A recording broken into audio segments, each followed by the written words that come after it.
ക്രൈസ്തവ വിശ്വാസത്തെ ആഴത്തിൽ പഠിക്കാൻ ഫെയ്ത്ത് ഫ്ലെയിം ചാനൽ ഒരുക്കുന്ന ഫെയ്ത്ത് ടോക്സിലേക്ക് ഏവർക്കും സ്വാഗതം.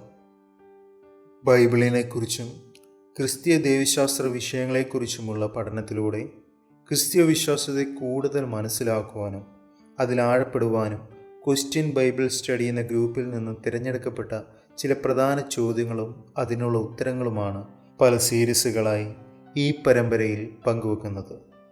കുന്തിരിക്കങ്ങൾ കൊണ്ടും സാമ്പ്രാണിത്തിരികൾ കൊണ്ടും മനുഷ്യരുടെ പാപങ്ങൾ മോചിക്കാൻ സാധിക്കുമോ എന്ന വിഷയത്തെക്കുറിച്ചാണ് ഈ വീഡിയോയിൽ ഇവിടെ പ്രതിപാദിക്കുന്നത്. ശവസംസ്കാര ശുശ്രൂഷകളിലും മറ്റും പനിനീരും ചന്ദനത്തിരികളെയും ആശീർവദിച്ച് ഞങ്ങളുടെ പാപങ്ങൾ മോചിക്കണമേ എന്ന പ്രാർത്ഥന എന്തുകൊണ്ടാണ് നൽകിയിരിക്കുന്നത്? ഇവ കൊണ്ട് മനുഷ്യരുടെ പാപങ്ങൾ മോചിക്കാൻ സാധിക്കുമോ? യേശുവിൻ്റെ തിരുരക്തം കൊണ്ട് മാത്രമല്ലേ യഥാർത്ഥ പാപങ്ങൾ മോചിക്കാൻ സാധിക്കൂ? തുടങ്ങിയ ചോദ്യങ്ങളും അതിനുള്ള ഉത്തരങ്ങളും ഈ വിഷയങ്ങളെ ആഴത്തിൽ മനസ്സിലാക്കുന്നതിനുള്ള ഒരു വിശദീകരണമായിട്ടാണ് ഈ വീഡിയോയിലൂടെ ഇവിടെ നൽകുന്നത്.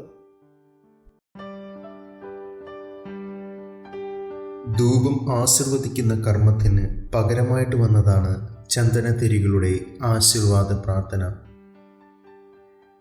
ദൈവമേ, അങ്ങയുടെ ബഹുമാനത്തിനും ഞങ്ങളുടെ പാപമോചനത്തിനുമായി ഈ ചന്ദനത്തിരികൾ ആശീർവദിക്കണമേ എന്ന് ചൊല്ലിക്കൊണ്ടാണ് അത് ആശീർവാദം ആകുന്നത്. നമ്മൾ വിശുദ്ധ കുർബാനയിൽ ഉപയോഗിക്കുന്നത് പോലെ ധൂപം ആശീർവദിക്കുന്ന ഒരു കർമ്മമാണ് അവിടെ ഉണ്ടാകേണ്ടിയിരുന്നത്. അതിനെക്കുറിച്ച് അറിവും പഠനമുള്ള ഒരു വൈദികനോട് ചോദിച്ചപ്പോൾ അദ്ദേഹം എന്നോട് പറഞ്ഞത്, മരിച്ചവരുടെ തിരുക്കർമ്മങ്ങൾ നടക്കുന്ന വീട്ടിലേക്ക് ദേവാലയത്തിൽ നിന്ന് ധൂപക്കുറ്റിയും ധൂപവും കുന്തിരിക്കവുമൊക്കെ കൊണ്ടുപോകാനുള്ള ബുദ്ധിമുട്ട് ഒഴിവാക്കാനുള്ള ഒരു എളുപ്പവഴിയായിട്ടാണ് സാമ്പ്രാണിത്തിരി ഉപയോഗിച്ചു തുടങ്ങിയത്. നമ്മുടെ നാട്ടിൽ ഒരു കാലത്ത് ഭാരതീയവൽക്കരണത്തിൻ്റെ ഒരു സ്വാധീന ഫലമായിട്ടാകാം സാമ്പ്രാണി വെച്ചുകൊണ്ടുള്ള ആരതിയും സാമ്പ്രാണിത്തിരിയുടെ ഉപയോഗമൊക്കെ ഉപയോഗിച്ചു തുടങ്ങിയതിൻ്റെ പിന്നിലെ കാരണം. ഇതൊക്കെ ശുശ്രൂഷയ്ക്ക് പകരമായി തിരികെ കയറ്റപ്പെട്ടതാണ് എന്നതാണ് ഇതിനെക്കുറിച്ച് അറിവും പഠനമുള്ള ഒരു വൈദികനോട് ചോദിച്ചപ്പോൾ അദ്ദേഹം എന്നോട് പറഞ്ഞത്. യഥാർത്ഥ പ്രശ്നം എന്ന് പറയുന്നത്, സാമ്പ്രാണി വെഞ്ചരിപ്പെന്ന് പറയുന്നത് ഒരു തിരുക്കർമ്മമായി കാണുന്നതാണ് പ്രശ്നം. യഥാർത്ഥ അർത്ഥത്തിൽ നിന്ന് മാറി സാമ്പ്രാണി വെഞ്ചരിപ്പ് അതിൽ തന്നെ ശരിയല്ല. ധൂപമാണ്, ധൂപാർപ്പണ കർമ്മമാണ് ശരിയായിട്ടുള്ള കർമ്മം. ധൂപാർപ്പണ കർമ്മം പാപമോചനത്തിൻ്റെ പ്രതീകമാണ്. അതുകൊണ്ടാണ് കുർബാനക്രമത്തിൽ പാപമോചനത്തിൻ്റെ പ്രതീകമായി ധൂപാർപ്പണ ശുശ്രൂഷ നടത്തുന്നത്.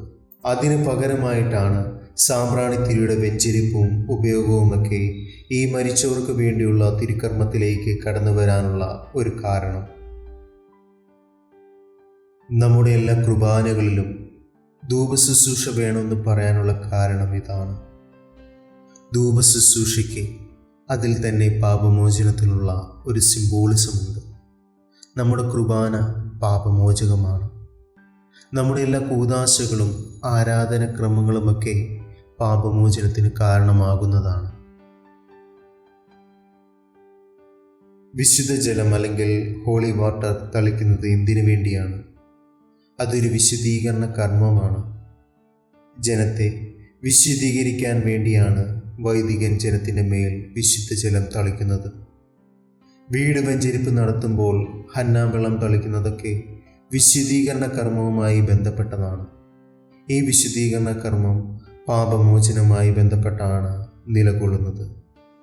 ഒരു കൂദാശയുടെ ഫലദായകത്വം ഒരു പ്രതീകത്തിലൂടെ അവതരിപ്പിക്കുകയാണ് ചെയ്യുന്നത്. നമ്മുടെ സഭയുടെ കൂദാശകൾ സഭയുടെ ലിറ്റർജി കമ്മീഷൻ നവീകരിച്ചിട്ടുണ്ട്. എന്നാൽ കൂദാശ അനുസരണങ്ങൾ ഇതുവരെയും നവീകരിച്ചിട്ടില്ല. അതുകൊണ്ടാണ് ഇത് ഇന്നും അങ്ങനെ തന്നെ തുടരാനുള്ള കാരണം. മരിച്ചവരുടെ തിരുക്കർമ്മങ്ങളിലെ പ്രധാനപ്പെട്ട പ്രാർത്ഥനകളും ഗാനങ്ങളുമെല്ലാം വിശുദ്ധ എഫ്രൈം പോലുള്ള സഭാപിതാക്കന്മാരുടെ രചനകളിലെ സുറിയാനി പ്രാർത്ഥനകളിൽ നിന്നുമൊക്കെ എടുത്തതാണ്. എന്നാൽ ഭാരതീയവൽക്കരണത്തിൻ്റെ ഭാഗമായി ചേർക്കപ്പെട്ടവയാണ് സാമ്പ്രാണി വെഞ്ചരിപ്പും പനിനീർ വെഞ്ചരിപ്പും പോലുള്ള കർമ്മങ്ങൾ.